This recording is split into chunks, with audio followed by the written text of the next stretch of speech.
Hey, gratitude seeker, let's take a deep breath in and a deep breath out.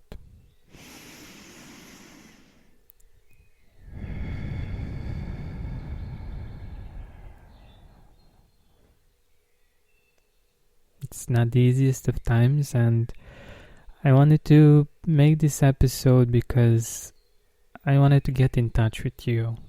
If you're anything like me, you felt or you're feeling insecurity, uncertainty, and I think it's normal in these days.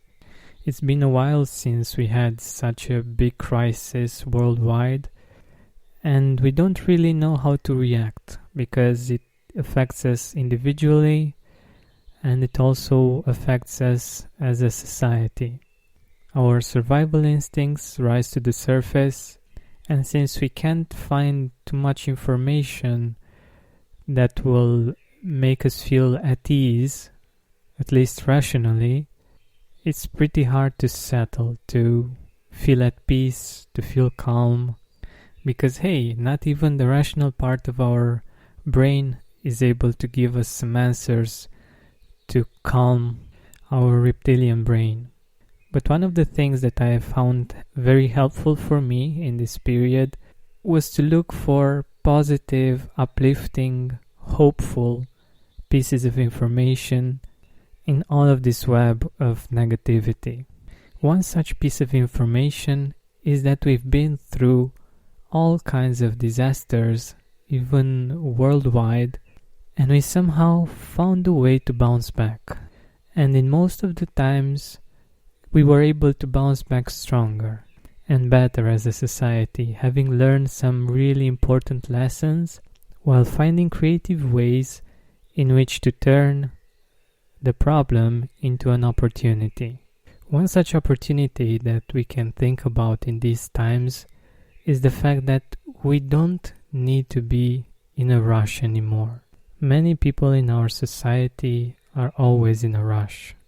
And this period is an opportunity to slow down, to experience the fact that life can be different, and to use that spare time for activities that really fulfill us. Of course, for this we need to be calm, we need to be relaxed. And if we're always connected to the news, that's not going to happen.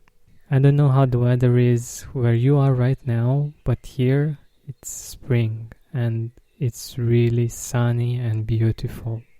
The birds are chirping, the sun is up and it's shining beautifully. Nature is in its rebirth and the air is better than it ever was. So as someone pointed out, if you would wake up and you would just see these things and you wouldn't turn on the TV or the news, you would feel really grateful and really happy, at peace, calm, and you would find the emotional and the mental space to do those things that you always wanted to do but couldn't find the time. Maybe it's reading a book or watching a movie or just playing some games with your loved ones, or maybe dancing alone or with your loved ones, or starting the practice of meditation. Even if it's not something that's on your list right now, meditation is something that I definitely recommend. Along with breathing exercises, they are great not just for our spiritual wellness, but also for our mental and emotional wellness. That's why when we take a deep breath in,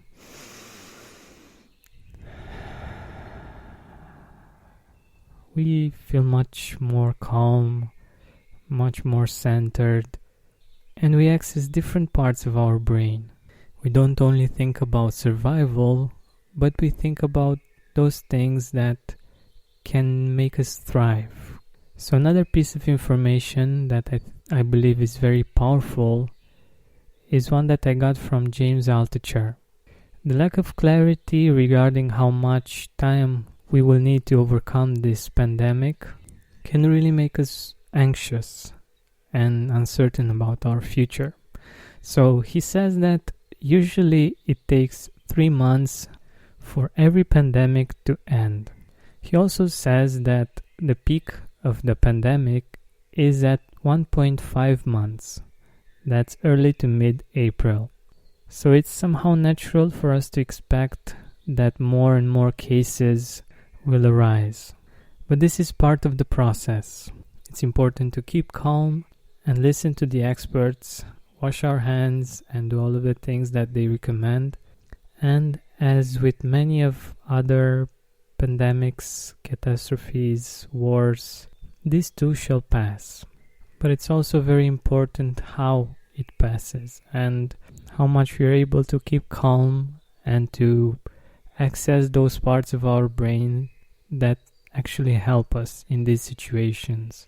If we give in to fear, our judgment will be clouded, and we might think that things are worse than they really are.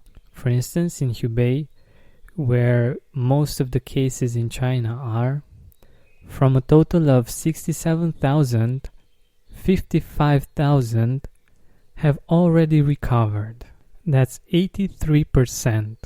And these are official numbers. You can go to coronavirus.app and you will see there live the total number of cases, the total number of people that have recovered. And this seems to be even faster than James Altucher said, because the numbers start from January 26th. So that means that in about 1.5 months, even though the number of total cases is big, 83% of them are already healthy again. And after about 3 weeks or so, the total number of cases per day started to be lower and lower. And now, if you look at the statistics, you will see that starting from February 17th, it's almost a flat line. That means that the number of cases since then is very, very small. So even though it's not going to be easy for us to get back on track, I think there are many things that we can learn from this experience and that can add to our life and to the richness of it. For me, for instance, it was a reminder of how interconnected we are and how much we depend on each other. I was very grateful when I went to the supermarket, and even though there were some products that I couldn't find, I was grateful for the people there working tirelessly to make sure that we will have things to buy and the necessary products for us to have sustenance in this period. I think it made us all think about all of the supply chain, the fact that what we just get from the shelves is something that goes through an entire process, and there are many people and many miles involved in giving us this opportunity to just choose a product that we want and easily put it in our basket. Another lesson that we can learn is how it is to live without some things that were natural and that were just part of our life that we took for granted. I believe it's a great opportunity to appreciate them more once we get to experience them again. Another lesson is that the hedonic adaptation, the fact that we adapt to the good, also works great for us now because we adapt to the situation. We find ways in which to make it work somehow for us. And in these times we discover how resilient we are and can be. That life can be really different. And if we find those inner resources, we can discover that it can be beautiful nonetheless. So keep calm, love one another, seek gratitude, and we will rise up stronger and more united than we were before. Thank you for choosing to be a light in the world.